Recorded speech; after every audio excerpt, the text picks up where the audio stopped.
जय हिंद फ्रेंड्स। तो हम पढ़ रहे थे धीर सिंह धाबा की शैक्षिक परिदृश्य और धीर सिंह धाबा की शैक्षिक परिदृश्य की बुक में पेज नंबर 30 तक हम अच्छे से कवर कर चुके हैं। आज के इस सेशन में हम धीर सिंह धाबा की बुक नहीं पढ़ेंगे बल्कि जीके की बुक को कंटिन्यू करेंगे। जरा सा रुकेंगे।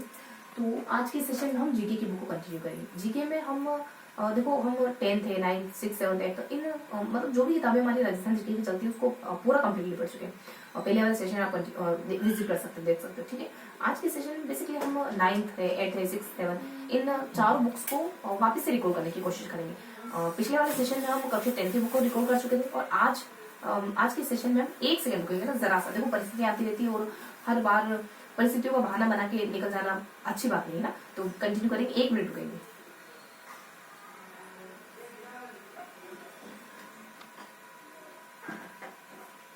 तो कंटिन्यू करते हैं अपन कहाँ थे। तो आज हम 9th है कुछ 6 7 8 9 है ना, 8th 9 इन चारों बुक को अपन कंटिन्यू करने वाले हैं। ठीक है, जितना भी हमने इसमें पढ़ा है उसको सिर्फ ब्रीफली रिवाइज करेंगे। मुश्किल से आधा घंटा लेंगे और ये देखेंगे कि इन चैप्टर में क्या क्या है, मतलब इन चैप्टर में क्या इन्फॉर्मेशन गिवन है या फिर कौन कौन से चैप्टर है। एक मोटा मोटी आइडिया लेंगे। देखो तकरीबन 4 से 5 मंथ हो चुके हैं इनको वापस से मतलब देखे हुए, दोबारा देखे हुए। तो एक थोड़ा सा ब्रीफ इंट्रोडक्शन लेंगे, है ना। बहुत पहले पढ़ा था तो बस ये कि थोड़ा सा फेमिलियर हो जाए, वापस से इन चैप्टर से जुड़ पाए, बस इतना भर देखेंगे। बहुत ज्यादा फाइन नहीं है ना, फाइन तो अपन फिर कभी देखेंगे। ठीक है, तो शुरू करते हैं आज के सेशन को बेसिकली जिसमें हम जीके को पढ़ने वाले। ठीक है, जीके को सिर्फ रिवाइज करने वाले, मोटा मोटी रिवाइज करने वाले। तो आज हम कक्षा 9th 8th 6 7th है ना, इन चारों बुक को रिवाइज करने वाले। तो क्या देखेंगे आज, तो बेसिकली हम थोड़ा सा एक इंट्रोडक्शन देंगे 9th में कौन कौन से चैप्टर के अंदर। तो 9th में कुछ किसान आंदोलन हो जाते हैं, कुछ प्रजामंडल आंदोलन हो जाते हैं, है ना, एकीकरण वगैरह, 1857 की क्रांति वगैरह, कुछ क्रांतिकारी वगैरह, ये सब गिवन है। वही 7th 8th और 6th की बुक में। तो 8th की बुक में कुछ जैसे वन्य जीव अभ्यारण्य वगैरह हो जाता है ना, और कुछ वन वगैरह, उद्योग धंधे वगैरह, और कला संस्कृति इतिहास, और एक 6 से लगाकर 8 तक जो भी चैप्टर है उनको थोड़ा ओवरली एक साथ देखते हैं। ठीक है, एक साथ देखेंगे, जिसमें अपन कुछ राजस्थान के थोड़ा सा जोग्राफिकल पार्ट को भी देखते हैं, है ना, भौगोलिक पार्ट को भी देखते हैं, और नदियों के बारे में जानते हैं, वही अपना ज्योग्राफी में, और झीलों वगैरह के बारे में जानते हैं अपन। ठीक है, और इसमें हम 1857 की क्रांति को भी कवर करते हैं। रिपीट हो रहा है चैप्टर वापिस से, जनसंख्या को कवर करते हैं, और कुछ इसके अलावा इस तरीके से कुछ बहुत इजी गोइंग चैप्टर है जिनको अपन कवर करते हैं। एक बार थोड़ा सा मेंशन करेंगे, है ना। 9th के चैप्टर अपन थोड़ा सा सेपरेट देखेंगे और फिर जो बाकी 6 7 8 है ना उनको सबको साथ में देख लेंगे। ठीक है, तो आज के टॉपिक में बेसिकली हम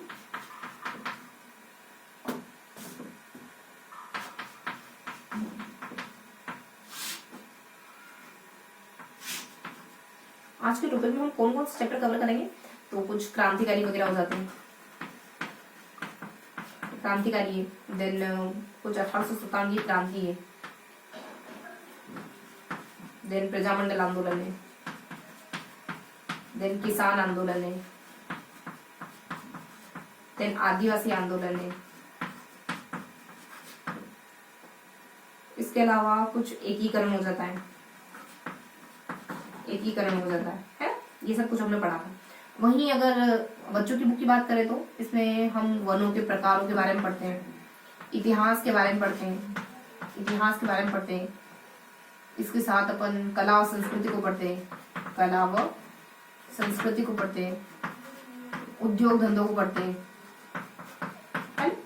इसके अलावा 1857 की क्रांति चैप्टर भी अपन यहाँ पढ़ते हैं, 1857 की क्रांति भी अपन यहाँ पढ़ते हैं।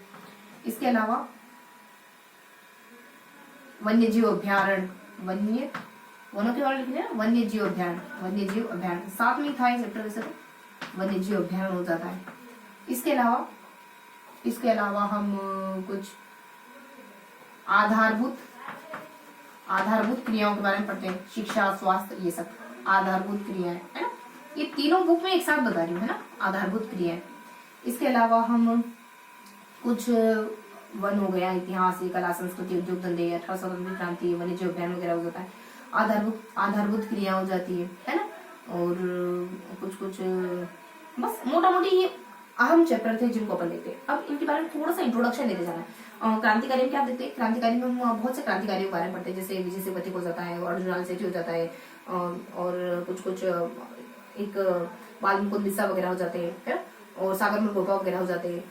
वहीं कुछ कुछ अपने एक महिलाओं में भी अपन रमाबाई है ना, और कुछ लादूराम वगैरह, पुरुषों में लादूराम वगैरह, और कुछ रतन शास्त्री वगैरह है ना, हीरालाल शास्त्री वगैरह, इन सब के बारे में पढ़ते हैं। वहीं अपने कुछ इसके अलावा ये मोटा मोटी नाम ध्यान रखेंगे। 1857 की क्रांति में अलग अलग प्लेसेस को, मतलब अलग अलग स्थानों पे 1857 की क्रांति को अपन जानते हैं, जैसे वही अपने नसीराबाद, नीमच, एलनपुरा, ब्यावर, खेरवाड़ा है ना, ये सब। और इसके अलावा अपन इन स्थानों के अलावा कुछ एक सारणी भी पढ़ते हैं ना शायद में भी, जिसमें रेजिमेंट के बारे में, मतलब कौन सा प्रमुख केंद्र था सेना का, छावनी का, उसकी रेजिमेंट क्या थी, वहाँ कौन कौन सी रेजिमेंट रह रही थी, ये सब पढ़ते हैं है ना। उसका मुख्यालय क्या था, एक सारणी गिवन थी, में भी बच्चों की बुक में थी। जब यहाँ पर 1857 की क्रांति पढ़ते हैं ना, तो ये सारणी अपन यहाँ डिस्कस करते हैं। तो यहाँ अपन अलग अलग स्थानों पर होने वाली क्रांति के बारे में पढ़ते हैं। फिर प्रजामंडल आंदोलन में जो प्रजामंडल आंदोलन हुए, जैसे जोधपुर का है ना, और बीकानेर का, देन इमेज करो माइंड में, अगर आपने बुक पढ़ रखी है तो, कि कहाँ हमने, मतलब किस पृष्ठ पर ये पढ़ा था। तो 1857 की क्रांति कहाँ थे, प्रजामंडल है ना। तो प्रजामंडल हम बीकानेर प्रजामंडल को पढ़ते हैं, जोधपुर प्रजामंडल को पढ़ते हैं, अलवर को पढ़ते हैं, जयपुर को पढ़ते हैं है ना। और अलवर के बाद हम भरतपुर को भी पढ़ते हैं है ना, अलवर है, भरतपुर है, धौलपुर, करौली है ना, इन सब के प्रजामंडल आंदोलनों को जानते हैं। उससे पहले हम प्रजामंडल आंदोलन होने से पहले जो जागरूकता लोगों में फैली थी उसके बारे में जानते हैं। एक पैराग्राफ के रूप में गिवन था कि प्रजामंडल आंदोलन होने से पहले लोगों में जागरूकता कैसे फैली थी। तो न्यूज़पेपर, मतलब जो अखबार वगैरह आ रहे थे उनके थ्रू है ना, और कुछ चेतावनी के चुटकियां रचना के थ्रू है, कांग्रेस की स्थापना के थ्रू, और एक कोई 2-3 संघ के नाम गिवन थे कि इन संघों की स्थापना हुई, जिस वजह से जनता मोटिवेट हुई है, जनता अवेयर हुई है, जिससे राजस्थान सेवा संघ हो जाता है। जैसे इसके अलावा गांधी का सपोर्ट भी बहुत सारे व्यक्ति कर रहे थे असहयोग आंदोलन में हमारे राजस्थान से। तो जिसमें कुछ जमनालाल बजाज वगैरह है ना, अलग अलग स्थानों से, टोंक से नवाब कर रहे थे, और बीकानेर है, और कुछ जयपुर है ना। और बीकानेर के शासक को कुछ एक अहम पद देकर कहीं विदेश भेजा जाता है। ये सब मतलब एक मोटा मोटी याद करने की कोशिश करो। अगर बुक पढ़ रखी है तो, अगर नहीं भी पढ़ रखी है तो आप पहले थोड़ा सा इंट्रोडक्शन ले रहे हो है। इस वाले सेशन में आप बस ये जान रहे हो कि इन चैप्टर में क्या गिवन है ना, एक आइडिया भर ले रहे हो है ना, बहुत ज्यादा नहीं, लेकिन एक थोड़ा सा ब्रीफ इंट्रोडक्शन हम देख रहे हैं। तो ये सब हम प्रजामंडल में कवर करते हैं, ठीक है। 1857 की क्रांति में मैंने आपको बताया मोटा मोटी, प्रजामंडल में देखा। किसान आंदोलन में बेसिकली हम बिजोलिया किसान आंदोलन को पढ़ते हैं सबसे पहले। तो उसके बाद हम बिजोलिया के बाद हम बेगू के बारे में पढ़ते हैं है ना, बूंदी के बारे में, बरड़ के बारे में है ना, कुछ निमराना किसान, नीमू चूना है ना, और एक कुछ अपने ढूंढाड़ किसान आंदोलन, जयपुर में जो किसान आंदोलन, शेखावटी किसान आंदोलन है ना, और फिर कुछ इस तरीके से अपन किसान आंदोलन को कवर करते हैं, अलग अलग स्थानों के किसान आंदोलन हुए। फिर कुछ इस तरीके से अपन विजय सिंह पथिक के बारे में बहुत कुछ पढ़ते हैं किसान आंदोलन में है ना। तो ये मोटा मोटी मैंने आपको आइडिया बता दिया। उसके बाद आदिवासी में बेसिकली हम भीलों के बारे में प्रमुख रूप से पढ़ते हैं है ना, भीलों के बारे में पढ़ते हैं। और भीलों में जो इनके नेतृत्व करने वाले एक लीडर थे माणिकलाल वर्मा, उनके बारे में अच्छी खासी इन्फॉर्मेशन गिवन थी है ना, कि उनको गिरफ्तार वगैरह कर लिया जाता है, छोड़ दिया जाता है, और वो कैसे अहम रोल निभाते हैं आदिवासी आंदोलनों में है ना, किसान आदिवासी आंदोलनों में। और भीलों के बारे में अपन देखते हैं, इनकी छावनियां कहाँ थी है, बांसवाड़ा में, और बहुत सी जगहों के बारे में अपन देखते हैं। और इनकी स्थापना, इनकी एक प्रजामंडल की स्थापना, बेसिकली इनकी बोर्ड छावनी क्या कह सकते हैं अपन, कुछ रेजिमेंट नहीं, एक कोई संघ वगैरह है आदिवासियों से जुड़ा हुआ, कि इसकी स्थापना भील मेवाड़ कोर वगैरह, इस तरीके से कुछ बेसिक बातें अपन नोट करते हैं कि इनकी स्थापना कब होती है। देन फिर अपन कुछ भीलों के बारे में पढ़ने के बाद अपन फिर पढ़ते हैं अपन कुछ मानगढ़ हत्याकांड के बारे में है ना, मानगढ़ धाम के बारे में, बांसवाड़ा में जो हुए थे उसके बारे में। इसके अलावा हम फिर मीणा विद्रोह के बारे में भी कवर करते हैं है ना, और मीणा कोर की स्थापना वगैरह ये सब अपन कवर करते हैं, ठीक है। तो ये कुछ जिसमें अपन जानते हैं। आदिवासी एकीकरण में तो अपन जानते ही सातों चरण पढ़ते हैं अपन, है ना। तो एकीकरण के सातों चरण देखते हैं, उसमें थोड़ा अलग पैटर्न में गिवन था वैसे। ऐसे जनरली जिस सातों चरण पढ़ते हैं अपन पासबुक वगैरह में ऐसे गिवन नहीं है, बुक में है तो थोड़ा सा कॉन्सेप्ट क्लियर हो इस तरीके से गिवन है। जैसे उदयपुर का विलय कैसे हुआ है, क्या स्टोरी थी उसके पीछे, सिरोही के पीछे क्या स्टोरी है ना, और कौन कहता है कि मैं अपने डेथ वारंट पर हस्ताक्षर कर रहा हूँ। इसके अलावा कुछ जयपुर जैसलमेर और बीकानेर वगैरह इन सब का विलय कैसे हुआ, जो सीमावर्ती इलाके उन सब का विलय कैसे होता है, ये सब है ना। और किस तरीके से सिरोही राजस्थान में मिलता है और कैसे कैसे राजधानी के लिए एक राजधानी डिसाइड करने के लिए एक समिति बनती है, शिव सिंह समिति करके, है ना। और कैसे हमारे जवाहरलाल नेहरू पहले से घोषणा कर देते हैं कि जयपुर मतलब जो सीमावर्ती इलाके हैं वो राजस्थान में एकीकृत हो गए, जबकि ऐसा हुआ नहीं होता है। फिर कैसे उनको मिलाया जाता है उनकी बात को सही साबित करने के लिए, ऐसा कुछ स्टोरी थी मैंने पूरी। तो ये सब हम एकीकरण में कवर करते हैं, ठीक है। इसके बाद वनों में देखो, वन ये छोटे बच्चों की बुक के बारे में बताए ना। वनों में हम वनों के प्रकार देखते हैं, जैसे संरक्षित, आरक्षित, है ना, अवर्गीकृत वनों के प्रकारों को जानते हैं। वनों के साथ ही अपन है ना वनों के, हाँ, वनों वाले चैप्टर सेपरेट है। तो ये तीनों वन के प्रकार जानते हैं अपन, है ना, उष्णकटिबंधीय, उपोष्णकटिबंधीय, पर्णपाती, इस तरीके से अपन वनों को कैटेगराइज करते हैं, उनके बारे में पढ़ते हैं। और वन और वन्य जीव अभ्यारण्य में भी, वन्य जीव अभ्यारण्य में इसी चैप्टर में पढ़ा था हमने। तो अभ्यारण्यों में हम एक सारणी पढ़ते हैं, है ना, जैसे अभ्यारण्य में सरिस्का है, मुकुंदरा हिल्स है, फुलवारी कुछ फुल करके कुछ है ना ऐसे लमसम, तो ऐसा कुछ अपन जानते हैं।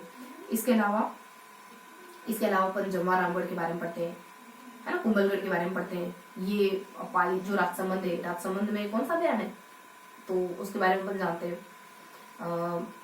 उड़न गिलेरी जो अपना प्रतापगढ़ में ही है, और सीता माता करके। तो बहुत सारे हमने अभ्यारण्य देखे थे, उनका स्थान कौन सा है, वहां पर कौन से प्रमुख जीव पाए जाते हैं, ये सब जीवों के लिए, जीवों को जानना इतना जरूरी नहीं, लेकिन जो प्रमुख है उनको जानना थोड़ा जरूरी। एक अपने जहाँ बेसिकली सिरोही, माउंट आबू में जंगली मुर्गा, ऐसा कुछ है ना, तो कुछ प्रमुख जीवों को ध्यान रखने होते हैं। तो ये हमने वन्य जीव। इतिहास में अपन पृथ्वीराज राठौर के बारे में पढ़ते हैं, है ना, सूरजमल के बारे में पढ़ते हैं, राणा सांगा, कुंभा, महाराणा प्रताप, चंद्रसेन। इसके अलावा भी हम बहुतों के बारे में जानते हैं यहाँ, जैसे बीकानेर नगर के जो राय सिंह प्रशस्ति बीकानेर दुर्ग में स्थापित करवाने वाले व्यक्ति के बारे में अपन जानते हैं, ठीक है। तो इसके अलावा हम रायसी भी हो जाते हैं। एक दो नाम थे जो थोड़ा सिमिलर थे, जैसे थोड़ा सा मिस हो रहा है, तो इस तरीके से उनके बारे में अपन डिटेल से पढ़ते हैं। फिर कला संस्कृति में आपको एक थोड़ा सा इंट्रोडक्शन दे दूँ ना, थोड़ा सा इंट्रोडक्टरी क्लास है कि क्या पढ़ते हैं, ठीक है। एक जब शुरुआत कर रहे हो या फिर जब बहुत लंबा समय हो गया है, वापस से देखे हो, रिविजन कर रहे हो, तब आपको ये चीजें मदद कर सकती है, ठीक है। तो बस थोड़ा सा दोहरा रहे हैं ना, फिर कभी इसको डिटेल से पढ़ेंगे, थोड़ा बहुत ज्यादा मतलब थोड़ा स्पष्टता की ओर जाते हुए पढ़ेंगे। कला संस्कृति में देखो, कला संस्कृति में अपन लोक देवता के बारे में, इसके अलावा संतों के बारे में, मेले त्योहारों के बारे में थोड़ा कुछ जानते हैं। वैसे तो अपन कक्षा 10 में इसको अच्छे से डिस्कस कर चुके हैं, लेकिन यहाँ छोटे बच्चों की बुक में भी गिवन है, कुछ कुछ बातें यूनिक है, कभी क्वेश्चन पूछ सकते हैं मुझसे, तो इस वजह से हमको ये भी देखना होता है। कला संस्कृति में हम देखो यहाँ चूरू के दुर्ग के बारे में बूंदी के दुर्ग से शुरुआत करते हैं, फिर रणथंभौर का दुर्ग देखते हैं, जालौर का देखते हैं, कुंभलगढ़ का देखते हैं, आमेर का दुर्ग देखते हैं, फिर दुर्ग फिनिश कर लेते हैं, फिर मंदिर पे आ जाते हैं। तो मंदिर अपन मोटा मोटी एक साथ देखते हैं कि शेखावटी कौन से, आड़ती कौन से, ढूंढानी कौन से। उसके बाद चित्रकला पे आ जाते हैं, चित्रकला को पढ़ते थोड़ा बहुत अपन। मंदिर में अपन कुछ चित्रकला के बारे में अपन जानते हैं। और चित्रकला को पढ़ने के बाद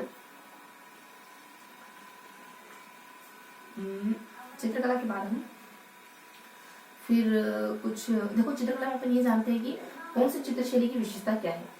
हर एक चित्रशैली की अपनी विशेषता, तो कौन कौन सी विशेषता है उनकी ये जानते हैं, और कौन कौन से जीवों से किसी विशेष चित्रशैली का संबंध है ये जानते हैं।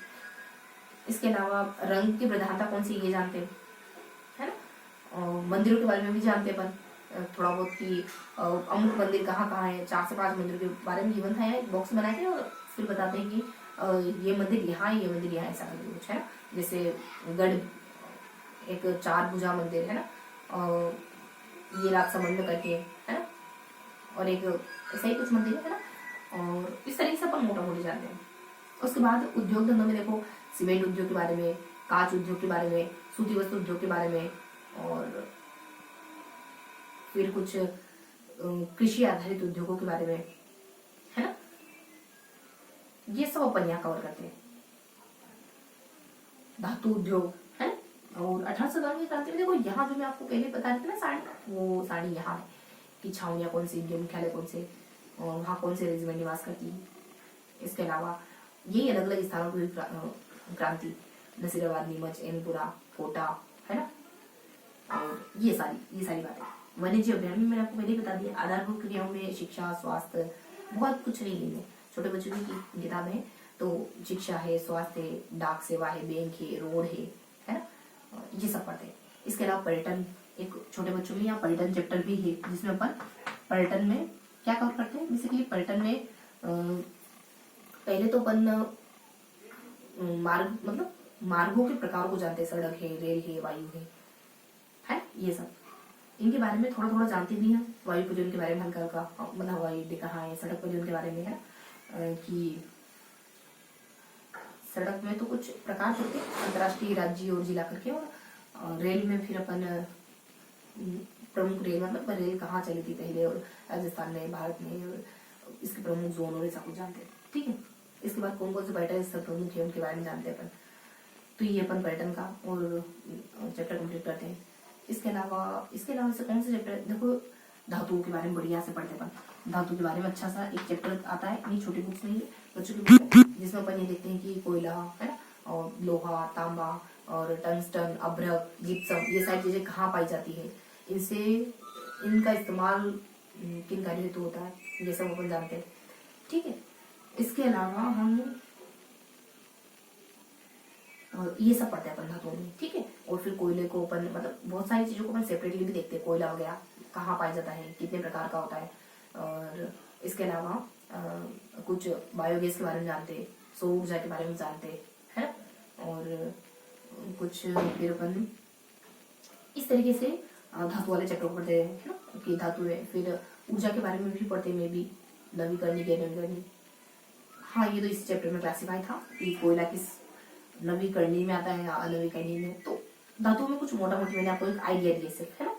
इसके अलावा हम और पढ़ते हैं कुछ धातुओं के बारे में। देखा, पैटर्न है, आधारभूत एवं जीव अध्ययन, उद्योग, जनसंख्या, एक जनसंख्या और टॉपिक भी पढ़ते हैं, थोड़ा सा मैं यहाँ मेंशन करूंगी, है ना। तो एक जनसंख्या का टॉपिक भी पढ़ते हैं। पर यहाँ पता है एक और क्रांतिकारी वाला एक और लेसन है, जिसमें अपन है ना क्रांतिकारी, जिसमें अपन ये जानते हैं कि जैसे मेजर शैतान सिंह है, हनुमंत सिंह है, और कुछ पीरू सिंह है ना, उनके बारे में पढ़ते हैं, जो बेसिकली युद्ध में शहीद हुए हैं, उनके बारे में। एक आचार्य तुलसी के बारे में पढ़ते हैं, विजय सेपति के बारे में पढ़ते हैं, है ना। और पन्नाधाय के बारे में पढ़ते हैं। पन्ना नहीं, जोधपुर मारवाड़ की मीरा कौन है, और धन्ना है ना, शायद में भी। और गौरी देवी के बारे में पढ़ते हैं, अल्लाह जिलाई बाई के बारे में पढ़ते हैं। इसके अलावा एक जो शिक्षा गुरु के नाम से जाने वाले कोई व्यक्ति होते हैं, बीरबल के बारे में भी पढ़ते हैं।